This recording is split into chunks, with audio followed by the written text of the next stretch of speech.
All right, well, it's 7 o'clock, so let's call ourselves to order with the statement of authority. The Westminster Historic District Commission derives its authority from Chapter 164, Article 9A of the City Code, which is authorized by the Maryland Code Annotated Land Use Article, Division 1, Single Jurisdiction Planning and Zoning, Title 8, Historic Preservation. The qualifications of the Westminster Historic District Commission are on file at the City Administration Building at 56 West Main Street, and the file is open to the public. Today is Wednesday, October 7th at 7 o'clock. It's our virtual meeting open to the public. I forgot to start out that way. Let's do a quick roll call just so we can hear who's here. Chris McMaster's chair. Josh Ambrose.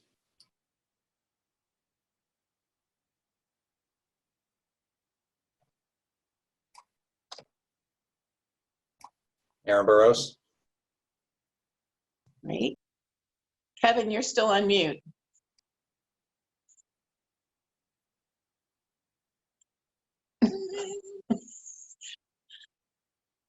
I guess I'm going to call off for Kevin and say that he's here. He's nodding his head. So that's proof enough that we have a call of Kevin. Okay, great.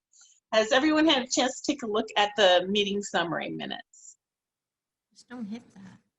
Do we have any corrections or considerations with those minutes? No, I make a motion, we accept the minutes from August 5th as written. Thank you, Kevin. Is there a second?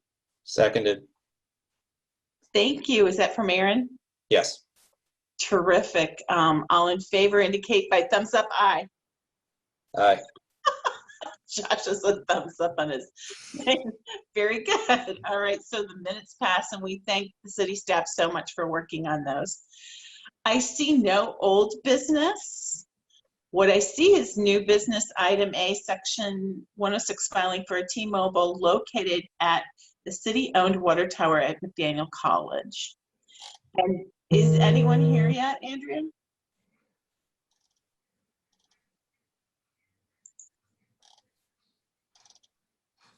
I don't see them yet. I did just send an email to them, just double checking, seeing if something has happened to which they would not be able to join us anymore. They sent me a message this afternoon, so I'm assuming they'll be here shortly. Okay. All right. Well, I guess that we can begin at least by asking if everybody got the documentation that was sent through. Yes. Yes. Is there someone from the city who'd like to present this request? I will do that. Miss Sandy, would you please tell us what? I will.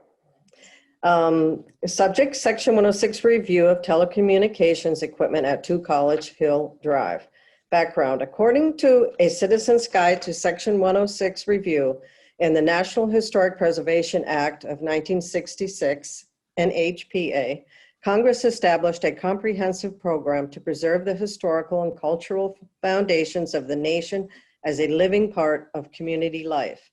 Section 106 of the NHPA is crucial to that program because it requires consideration of historic preservation and the multitude of projects with federal involvement that take place across the nation every day.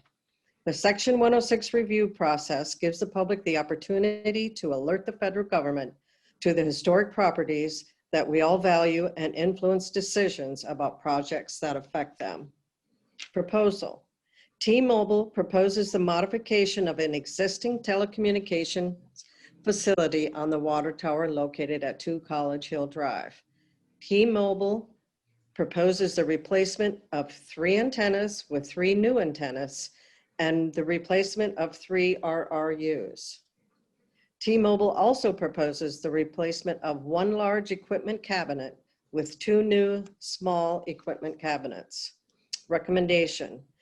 City staff recommends the Historic District Commission review the attached information and provide feedback and/or questions regarding the proposal. All right. So I guess from some of the statements that we got from the city staff, one thing seems simple enough to discuss, and that's the cabinets. By replacing a large cabinet with smaller cabinets, on a normal basis, that's usually something considered to be pretty acceptable, because smaller, closer below the fence line that's already there is usually considered an improvement on a historic view shed. Do the other commissioners have any thoughts or opinions? I did have one question, and it seems just maybe it's a clarification that could be made in the text of the proposal. So if just so we're all on the same page, if we can scroll down to the third page, it would be the attachment 10, dated September 16th. Third paragraph down, about the fifth sentence in, it says they're going to replace the 2 smaller equipment cabinets on a new 3-foot by 5-foot concrete pad within the existing equipment compound. And then the very last sentence of that same paragraph says, the undertaking does not involve any ground disturbance. Those two seem to be in contradiction with one another. Are they installing a new pad, or are they using an existing pad and there's no ground disturbance required? So some clarification on that point would be helpful. And the only thing I could figure that would make those two congruous is if they were doing slab on grade and not really preparing the soil much at all. And often that's what they try to do to avoid doing archaeology. Understood. Okay. But they're not explicit. And what's interesting is this third and fourth page is prepared by a cultural resource firm who's supposed to anticipate our questions. So they're anticipating our archaeology question, but not necessarily the simple question of it seems internally inconsistent. I will also point in that this entire water tower, as you may be able to tell from the pictures, is fenced in with a solid fence. And so my understanding is that regardless of whether the ground is disturbed or not, you won't be able to see it.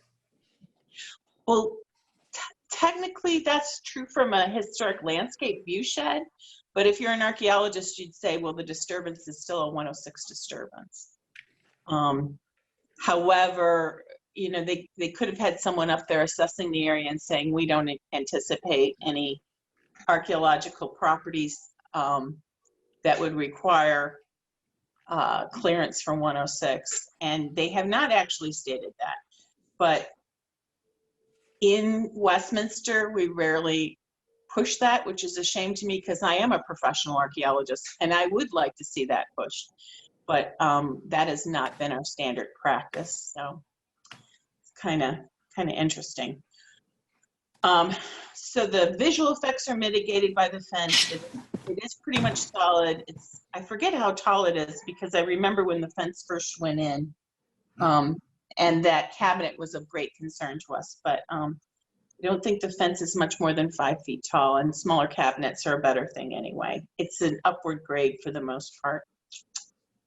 Now my question was, and I'm not sure, maybe some of the other commissioners are sharper and caught this. Does the new array exceed the height or breadth or, you know, width of the old array? That is kind of something we're concerned with, is keeping the array damage that we have limited to what it is. Did anyone else pick up on whether or not they were putting in a larger array or something more massive?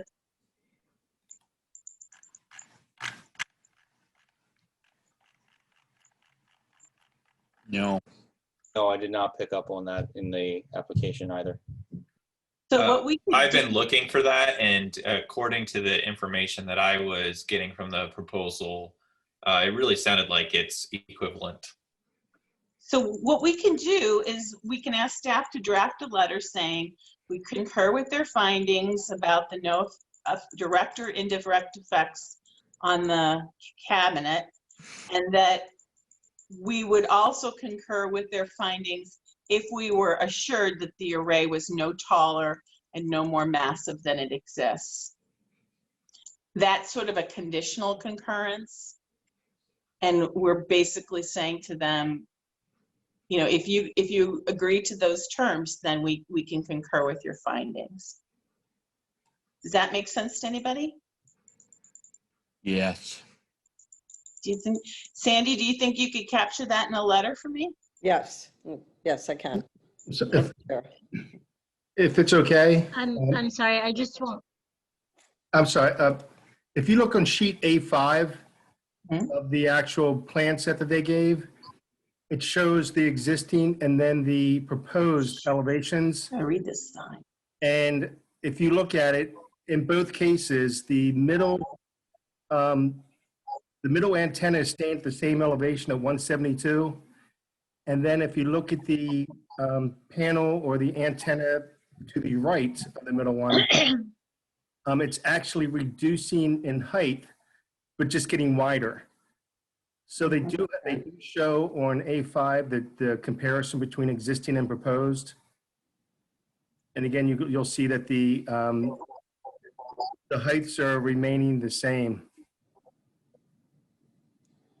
Oh, I good. just also wanted to say the representative is going to be logging in just a moment. I just heard from them, so. And Well, then, this is a good chance to talk about whether or not we find that acceptable, you know, as long as they stay within height standards. Is the width standard acceptable?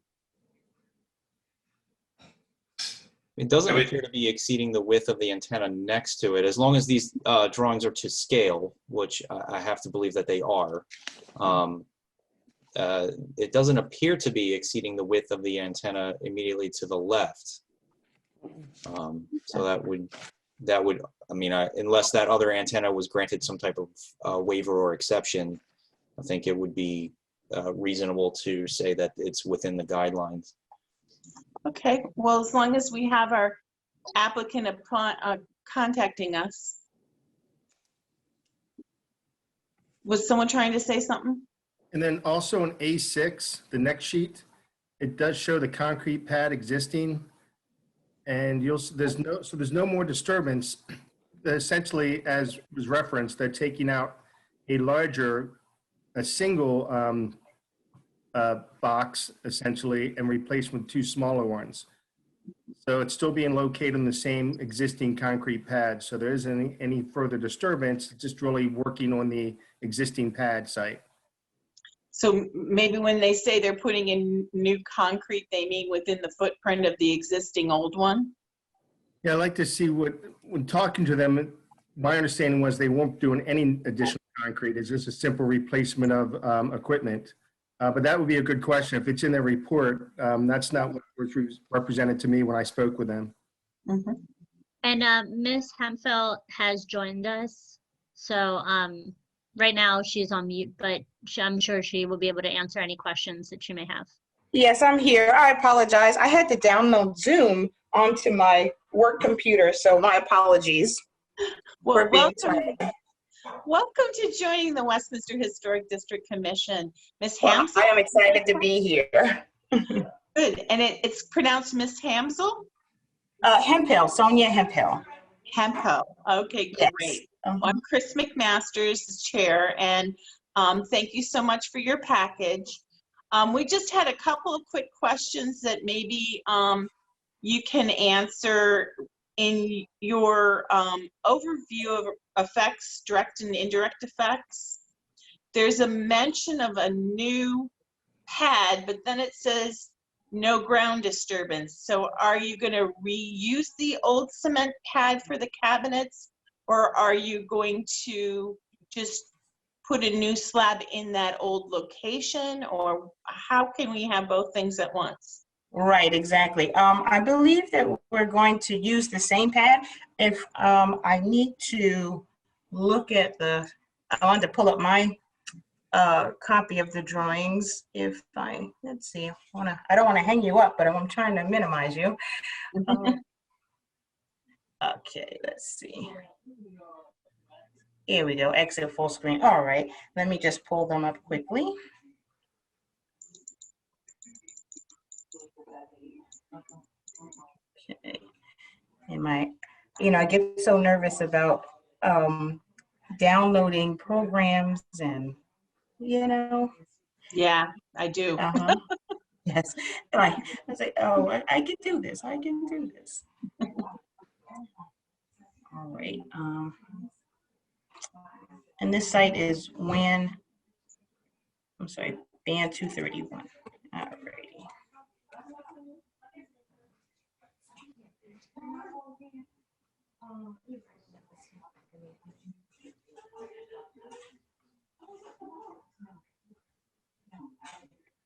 All right, thank you for bearing with me. I have it up now, and So I was just sort of zeroing in on attachment 10, okay. September 16th. Right, so on our project description, where it says that we are going to, let's see, we're removing cabinet, that should be 2106, not 3106, but 2106, and we're also installing the other two cabinets. So the battery cabinet is very small, and the other cabinet is smaller than the 2106 cabinet. So we're going to install them on that same pad. Once we take out the 2106 cabinet, then we're going to replace that with those cabinets So on the that same sounds- cement pad. Okay, well, that sounds like a good idea. Yes, because in our project description, if we're going to put in a new cement pad, then we always call that out, or we make sure that we label that. And so we're not going to. Okay, great. Then the other thing is we're just going to ask you about the antenna array. From what we can derive from the drawings, it looks like it's not going to exceed the existing height of 172. Okay. And what page are you looking at now? Help me, Mark. Which one was that?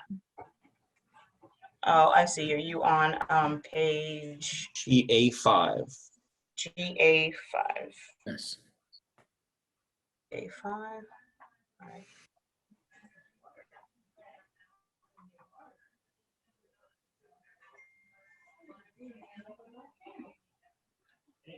Oh, A5, right? Okay, right. So as you'll see, where the top of those are, well, with our engineers, they try to do true measurements, and the top of the antennas will be 172, and the height of the water tank seems to be 188. No, sorry, is that 168? Yeah, I think the array will be on top of the tower. So the water tank is 168, top of the water tank, and then the antennas are 172. So we've got a difference there of 4 inches. Is that too high? No, I think that's simply replacing a structure that's just as high. That's, Yeah, I guess, yes. that's what I was trying to derive, is that we're not exceeding existing heights. No, not at all. And then the width of the new arrays are pretty minimal. Aren't they about comparable with what's up there already? Definitely, in fact, I think they're a bit slimmer. Woohoo! Yes. And we should have, I don't know if we should have in the drawings yes, on page, we have the antenna specifications there on page, move it over a little bit. So I am looking at page D1. It's approximately 2 pages after the water tower elevation. Yep, and D1, that's the one. there are measurements, dimensions for the RRU. There are not dimensions or measurements for the antenna, either the old or the new. And I think So the new antennas are the Air 6449s, B41. So on D1, if you look at Ericsson A449, B41 antenna specifications, okay. yeah, that's the antenna. Okay, Those are thank the you for ones the we- clarification. Oh, no, of course. That's why I'm here. Thank you. So kind of rounding it up, again, does it seem like the width of the new antennas are roughly, or as I almost heard, smaller than the old ones? They are slightly slimmer. Let's see, I can tell, do you want to know the dimensions of the ones that are currently there? I can look that up for you if you like. No, that's okay. As long as Okay. there's a decrease, I'm happy. All right. So those, And what I can do is I can actually look it up. If you want to send me your email address, I can look it up and send you the exact specifications tomorrow just to be sure, but I'm pretty certain. all right, well then they should be coordinated through Sandy Anderson Okay, with the city. okay. You mean if you want me to send that information, send it to Sandy? Correct. Okay. Or like I said, if you want me to look it up now, I can as well. The bottom line is this is sort of a public meeting, so we don't want decisions happening off. That makes sense. That makes sense. Mhm. And Sandy's the city representative, so she'd receive any kind of back and forth. Okay, I understand. What I can tell you is I'm 99.9% sure that they're slimmer. Okay, good. New technology, building better and slimmer products. Absolutely, absolutely. Yes. So I'm going to address our other commissioners on the line. Does anyone else have any other questions? No. Not I. Nope. All right, so then I think we need to entertain a motion. Do we have anyone who'd like to move towards supporting a finding of no adverse effect for this project?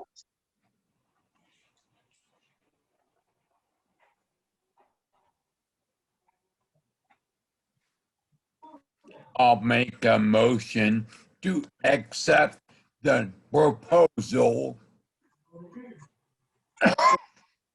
We have a motion from Kevin Wagman, and I'm assuming it's to accept the proposal of no adverse effect to this project. Yeah. We I'll have a- second it. Who's that? I'm looking at a set of Josh. plans. Josh, thank you, Josh. All right, so we have a proposal to recommend that we find a no adverse effect of this project, and that we are then concurring with the findings of the applicant. So all in favor, please indicate by saying aye. Aye. Aye. Anyone opposed? Hearing none, then the motion is passed, and we do concur with the applicant's findings of no adverse effect. I want to thank T-Mobile for sending you, Ms. Hempel. Well, I want to thank you for allowing me to be here and putting up with my technological defects there while I was trying to get on the Zoom call. So thank you so much. And thank you for accepting our proposal. Absolutely. I've got to say that it's always improvement to see less and smaller. You know that we're going to be Yes. super friendly on that. Okay, wonderful. And the added coverage for your cell phone and other technology, telecom capabilities. That's always a good thing too. We appreciate Yes. it. All right. Thank you so very much. Thank you. Oh. Oh, thank you. Do you need me to stay on the call or? No, and actually we're closing towards the end of our agenda, as a matter of fact. So thank you Oh, so well, that's much. good. Yeah. All right. Well, everyone enjoy their dinners. Have a Thank good you. night. Good night. Thank you. Good night. All right, so the other thing on our agenda then, as I'm moving forward, is the Historic District Commission and any public comments. So do we have any commissioners who'd like to share anything?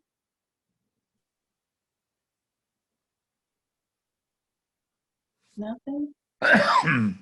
I can share with you that I've been really active with the Heart of the Civil War Heritage Area.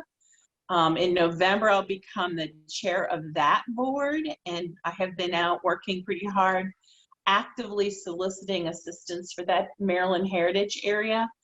And it's a little bit of a promotion for me. I was treasurer of the organization, so I'll be stepping up to chair.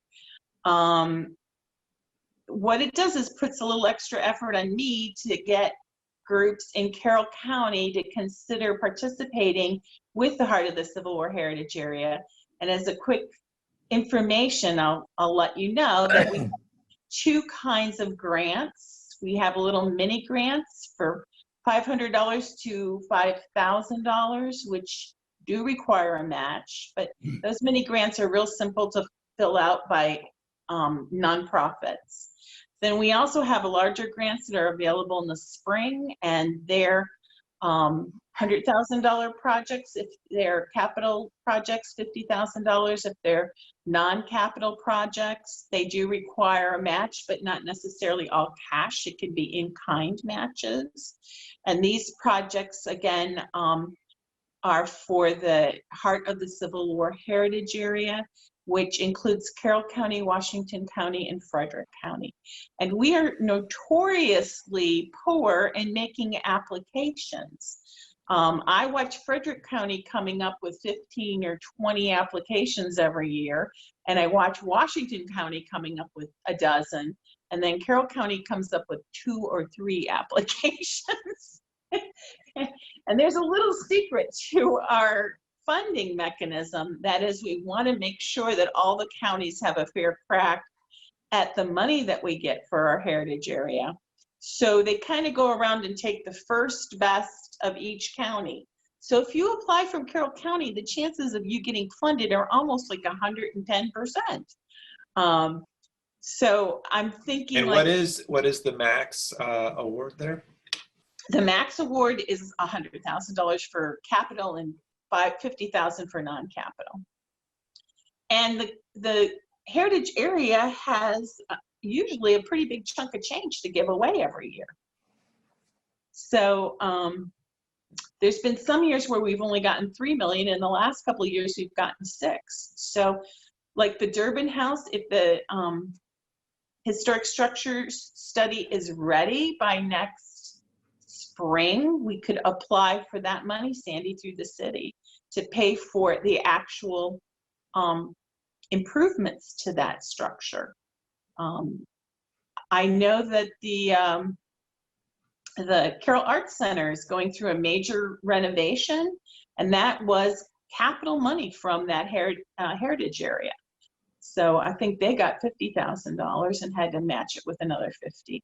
So it doesn't necessarily have to be Civil War. It just has to be in an area where there was Civil War activity. Well, that's our full Main Street, from the corner where Sheets used to be all the way to the forks of Pennsylvania Avenue. That whole area was Heart of the Civil War. And I'll tell you another little thing that most people don't know.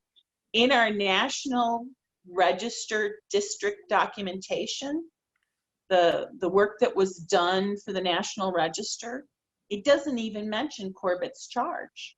It's not even a footnote in the National Register nomination, which is stunning to me because that's a really important historic activity that happened in Westminster, and it's not documented in any way.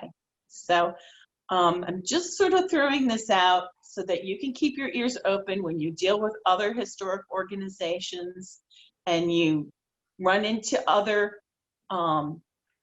groups that may be nonprofits or governmental that's looking for grants for assistance. That is a grant opportunity that Carroll County seems to kind of not grab onto every time when we have the chance. Remember last meeting we were talking about facade improvements with signage to get them in line with our historic signs, Sandy? This might be another funding opportunity to redo our signs so that they're in line with our historic goals. That would, okay. It's a thought. Yeah, it is. And We have a pretty good chance of getting funding too. yeah. So another thing that we could consider at some point, that National Register documentation was done for the bicentennial. And, you know, we're getting up to almost 50 years old.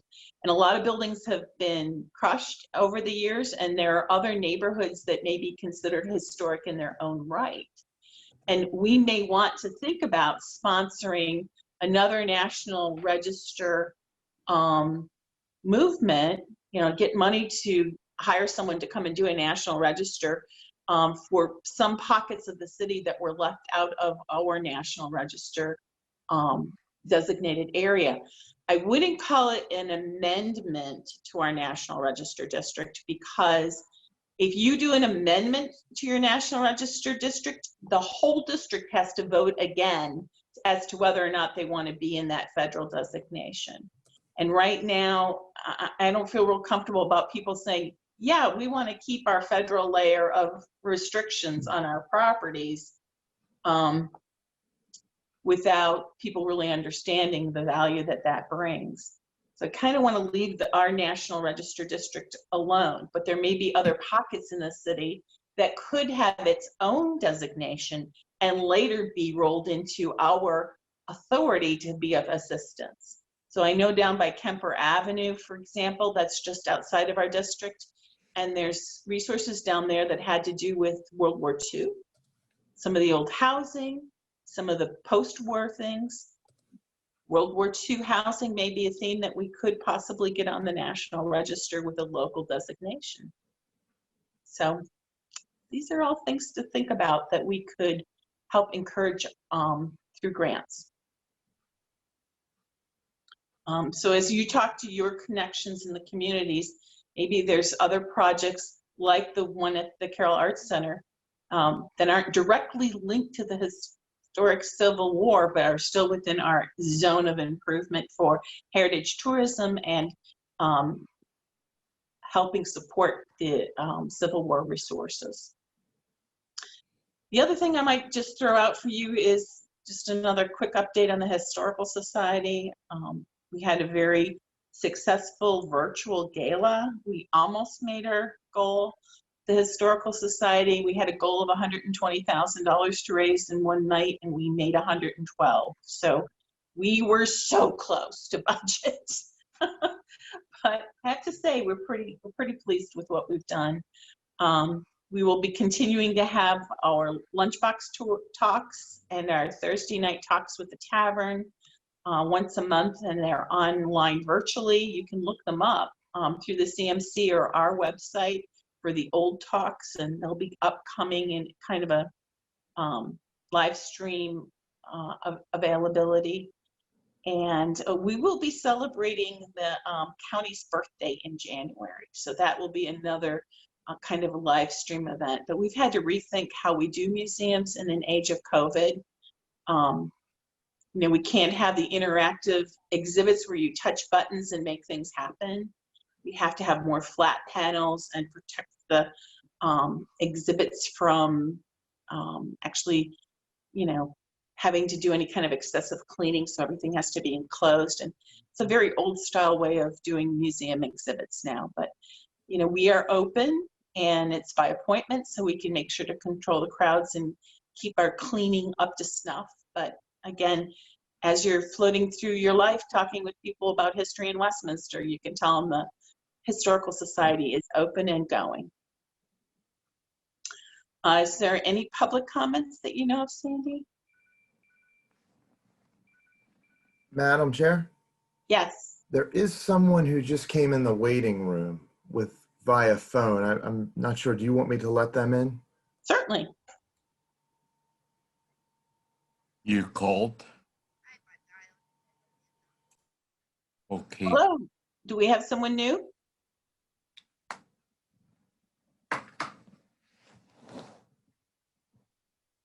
Hello. Do we have someone new? I just have a phone number, so I'm not sure who's on the Zoom call with us. And they're still muted, it seems.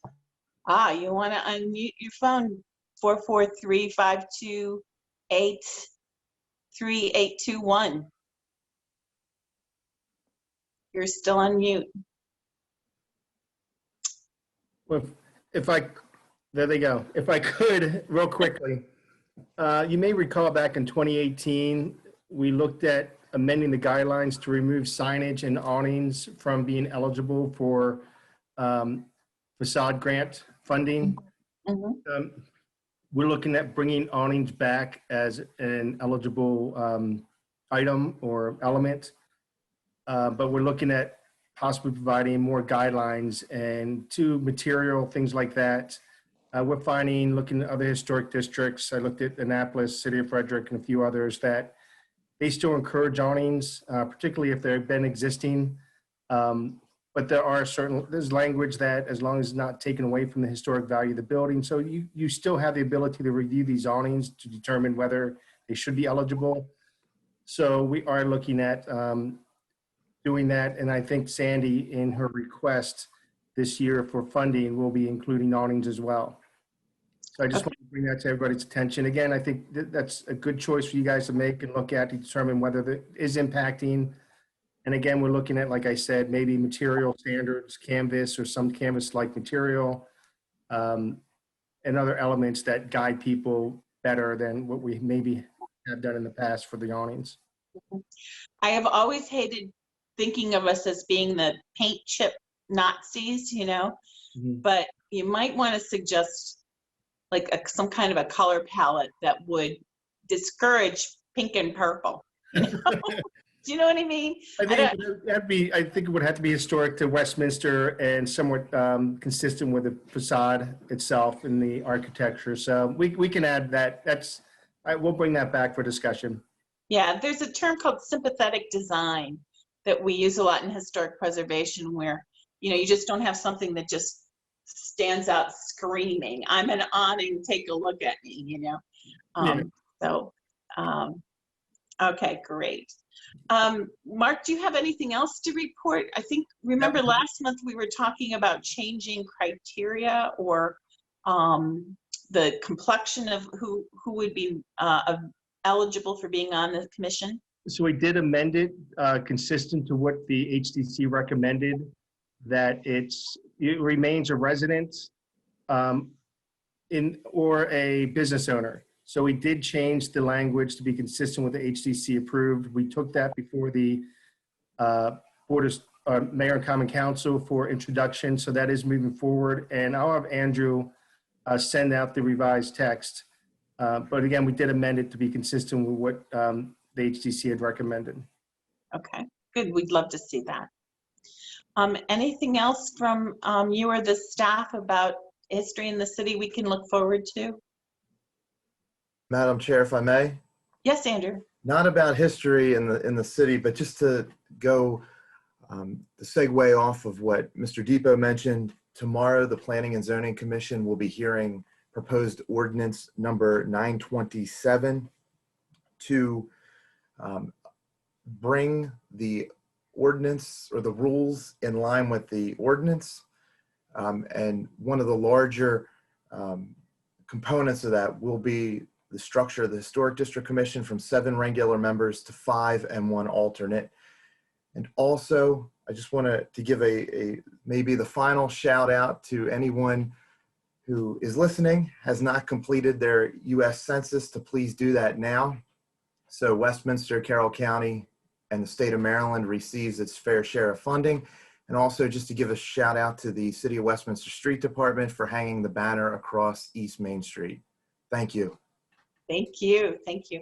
And you know what, Andrew, you triggered me to mention once again National History Day. The county is continuing to take the lead with our attenuation to National History Day, the Celebrate America group. I have been on that group for a few years now and continue to represent the Westminster Historic District Commission. And again, we will be looking for competitors who want to write an essay or do something else creative about the historic downtown Westminster.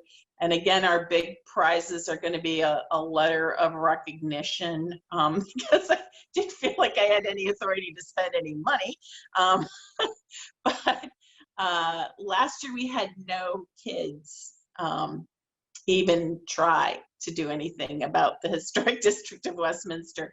So this year I think I'm going to be more active with the group and try and maybe talk with some of the history teachers to say, hey, what a great topic this might be. This year's national theme is communication. And that's a very broad theme, I know, but think about all the cool communication themes that could come from history. And like the first one I'm thinking of is Jeb Stuart coming through Westminster and not realizing that General Lee was already up in Gettysburg preparing for a battle. 6,000 of his horse-ridden men were stuck in Westminster, fighting with 150 Delaware boys and securing the railroad lines and having tea. And had they had better communication, Jeb Stuart would know that he was needed the next day in the field up at Gettysburg. And instead, he was just following orders and going up to Hanover and destroying their bridges. So if communication had been a little better, who knows how things might have gone up at Gettysburg. We've also got Mary Shellman being really active with the first telephone system in Westminster, and that's a cool story for some kids to do some research on. So you'll be seeing the themes will be up on the county library website, and National History Day will have a bunch of kids hopefully doing a bunch of theme essays, and some of them even do interpretive dance and dioramas all around the same topic of communication. It'll again be in March. And if we would like, we can have a table where we are part of a fair type of situation where we can have some of our literature out. And mostly it's kids and their parents, so I'm not sure if that's a good use of our time, but we can at least think about it as we come closer to that date. All right, anything else? Hearing nothing, then maybe we should consider adjourning. What do you say? I say we vote with our leave click buttons, and I want to thank everybody for their time and effort, and thank you for slugging it through on yet another antenna array at McDaniel's. It's sad when I remember the first box they put in. So, thank you, everyone. Thank Good you night. all.